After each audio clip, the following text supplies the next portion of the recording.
이 두 장의 사진을 보세요. 차이점이 보이나요? 네, 새끼손가락 하나가 좀 이상해 보이는데 이 모든 건 여러분이 하루 종일 가지고 다니는 물건 때문이에요.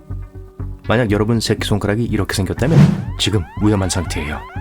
아니, 그냥 농담이에요. 이건 새끼손가락에 실린 무게가 이상하게 보이게 스마트폰을 들 때 일어나요. 그러고 나서 이렇게 생긴 모습만 빼면 특별히 문제될 건 없어요. 전문가들에 따르면 한 손으로 물체를 잡는 건 우리 손이 익숙한 자연스러운 자세가 아니라고 해요. 하지만 다행히도 이 자국이 계속 남아있진 않을 거예요. 새끼손가락을 영구적으로 그렇게 만들기에는 힘이 충분하지 않아요. 하루 종일 안경을 썼을 때 생긴 얼굴의 자국이나 손목에 시계를 차고 있을 때와 같다고 생각해 보세요. 여러분이 주의해야 할 또 다른 것은 엄지 통증이에요. 말 그대로죠. 너무 오랫동안 문자를 쓰고 나면 엄지손가락에 약간의 통증을 경험하게 되죠.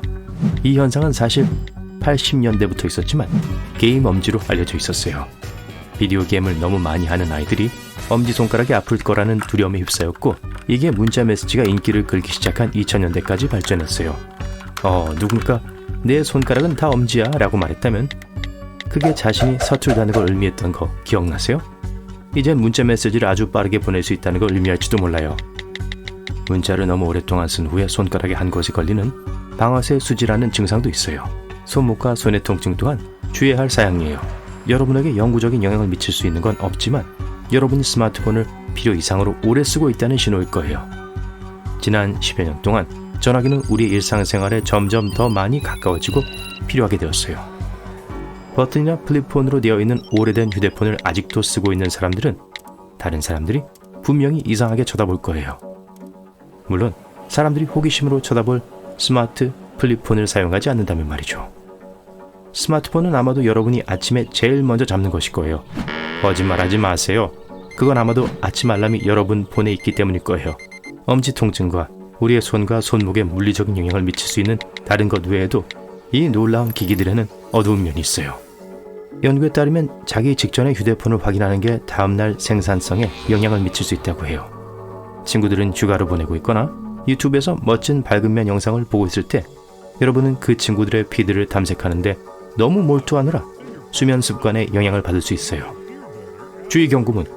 여러분이 밤샘하는데 저희는 아무런 책임이 없어요. 그저 잠잘 시간이 훨씬 지났다는 걸 깨닫기 전까진 우리가 시계를 잘 확인하지 않는 경우가 종종 있을 뿐이죠.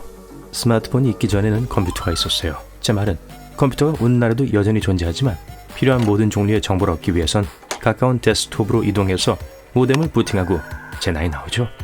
온라인에 접속해서 여러분이 필요한 모든 걸 검색해가죠. 그리고 만약 데스크탑이 없다면 그냥 도서관이나 친구의 집으로 가는 버스를 타면 되는 거였어요.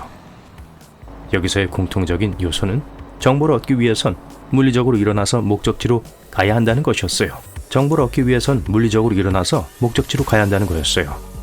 요즘 우린 가끔 스마트폰을 충전하기 위해 일어나고 싶어 하지도 않죠? 인터넷은 말 그대로 여러분 손바닥 안에 있기 때문에 필요한 모든 정보는 몇 번 탭하기만 하면 돼요. 온라인에 여러분의 정보가 없는 건 불가능하죠. 여러분이 인스타그램, 틱톡, 페이스북 또는 다른 무엇이든 상관없이 여러분에 관한 정보는 누구나 얻을 수 있어요. 우리는 폰을 더 오래 사용할수록 더 많은 개인정보를 공유하게 된다는 걸 깨닫지 못해요. 대부분의 경우 GPS가 켜져 있어요. 즉, 사용 중인 앱은 사용자의 위치를 알고 있다는 거죠. 여러분이 구글에 올린 모든 정보는 여러분의 프로필이 있는 위치에 자동적으로 일종의 폴더를 만들어요. 일단 그게 만들어지면 여러분이 보고 있는 것과 관련된 광고들을 보여줄 수 있어요. 전자상거래 웹사이트도 여러분이 아무것도 사지 않더라도 여러분의 기기를 추적하고 프로필을 만드는 교활한 방법을 쓰고 있어요. 새 신발 한 켤레를 클릭한 다음 책을 검색하면 계속해서 여러분에게 신발 광고를 보낼 거예요. 시크릿 모드로 여러분을 숨기는 것에 속지 마세요. 이건 여러분이 쓰고 있는 브라우저에만 기록이 숨겨지는 거예요. 네, 인터넷 서비스 공급자, 웹사이트 및 앱은 여전히 여러분이 뭘 하고 있는지 알 수 있어요. 스마트폰이 여러분의 말을 듣고 있는지 궁금해 본 적 있나요?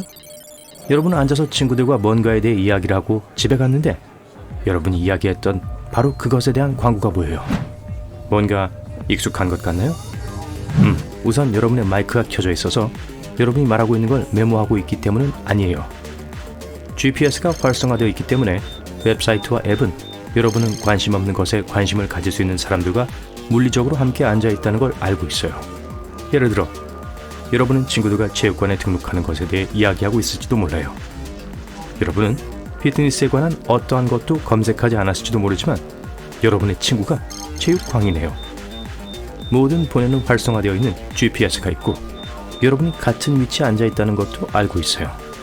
그래서 친구의 프로필에 있는 광고를 여러분에게 보여줄 거예요.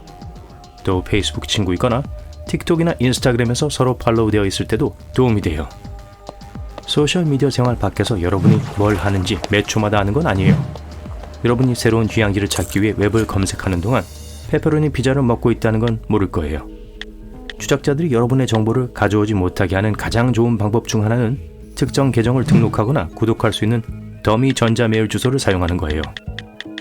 대부분의 플랫폼 또는 웹사이트에는 통신을 설정하기 위한 기본 전자메일 주소가 필요해요.